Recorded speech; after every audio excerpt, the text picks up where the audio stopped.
Ahoj všichni, vítejte u 4. dílu mého vlogu.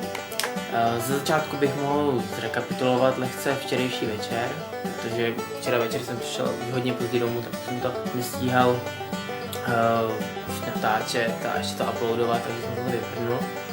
A tak vám to řeknu teď, měl jsem druhou premiéru a dopadlo to nad moje očekávání, myslím, že dobře. Měl jsem s tím takový nervy, že jsem se toho malem postaral. No a dopadlo to dobře. A dneska jsem zažil takovou svoji lehce jako rutinku. To znamená, že jsem měl na mé v práci trénink a zkoušku, protože v sobotu jedem do Karlových Varů, kde budeme mít představení.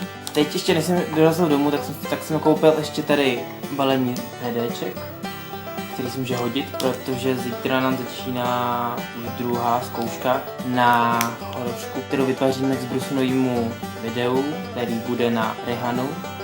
Je to vlastně takový remake, ale zatím je to všechno foukání, takže no a samotný to video by mělo být kdy kolem prázdnin, že uvidíme. No to je všechno a já doufám, že se zítra se uvidíme.